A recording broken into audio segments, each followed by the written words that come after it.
Another beautiful day in the kingdom. That's right, Cat, it is just me and you today.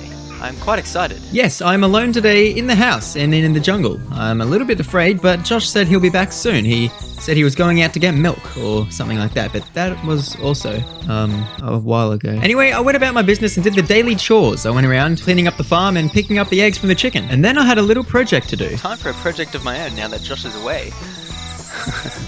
I miss Josh. My plan? Well, it was simple. I was going to build a salmon dam so that as the river flows, the fish swimming up and down the stream will flow with it, but they will get trapped at this wall. The river can flow through the fence posts, but the salmon cannot. I considered myself a bit of a clever girl. And a clever girl I felt, because like those raptors in Jurassic Park, I too am just looking for a meal, just looking for a bite to eat. Because even though in the last episode we brought those rabbits across literally half of the continent, I didn't feel comfortable killing them and eating them.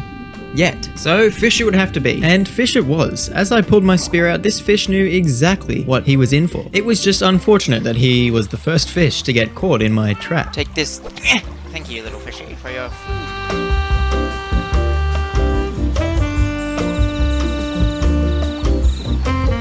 Like I said earlier, today is a different day because Josh isn't here. I have the house to myself and I'm thinking of doing a few sneaky renovations while he's out. Nothing too extreme, but something to excite him when he returns from his trip to go get milk. Alright, I have my salmon here that I just caught. I'm gonna cook it up and it's gonna give me the energy that I need to start renovating. These renovations that I wanted to do were quite simple. I wanted to create another room upstairs to the right, another balcony overlooking the farm. To do that, I needed to remove this tree. It would be a big feat, but something that I think I can do, considering Josh taught me how to remove these big jungle trees in the episode before. I finished removing the tree, and as the sun was setting, this marked the third week that Josh hadn't returned from his trip to get milk. I was beginning to get worried. I sat out on the balcony and played his favorite song and hoped that wherever he was, he could hear it and follow the subtle whistles back home.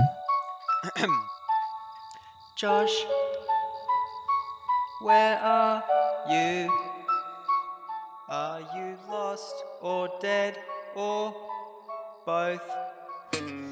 I awoke the next morning eagerly to find an empty bed. Oh well, I thought to myself I'll just try again tonight. So I carried on with the renovations. I had to knock this entire right wall down, but for the plan that I had envisioned in my head, it was gonna be worth it. 3, 1, 2, 4. I was beginning to feel how I felt when Josh and I were trapped in those lush caves for 2 weeks. A little bit insane, but I ignored the voices in my head and continued building. I found it to be quite therapeutic as the days went by. The blocks were laid down and the bricks to this foundation were being reinforced, so to speak. I was filling in all the cracks in the walls and holes in the ceiling when I came across 2 epiphanies. You know, maybe plants are actually farming us, giving us oxygen until we eventually expire and turn into mulch, which they can consume. And my second point is, whenever you say forward or back, your lips move in those directions. Now, I bet you tried that, and if you did, then surely subscribe to my channel. Nope, no time for cuddles, Cat. I gotta get to work decorating the place, picking up some flowers, making the house look lovely for Josh's arrival. Yes, I'd stumbled across some rudimentary flower pots that I placed along the edge of the veranda, and I wanted to fill them with pretty flowers to remind us of just the pretty place that we live before we destroy it and turn the whole place into a commercial district. I found myself south of the house and just east of the Great Lake. There was a small patch of red and yellow flowers that I was gonna snip off the ground and transplant into my little flower pots. Cat and Parrot were along for the ride with me, and they kept me company, and more importantly, kept me safe.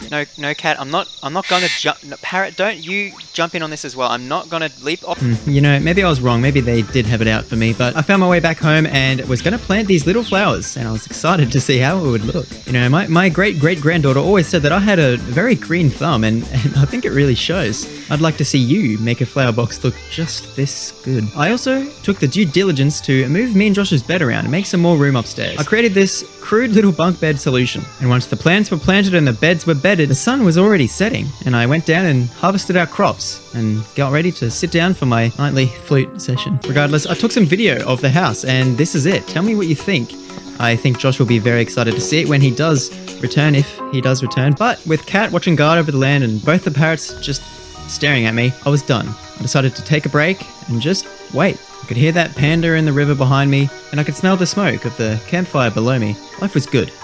You know what, actually, Josh, if you can hear me, I don't even need you. Look at this. I made all of this. I'm thriving. I'm not lonely. Not at all.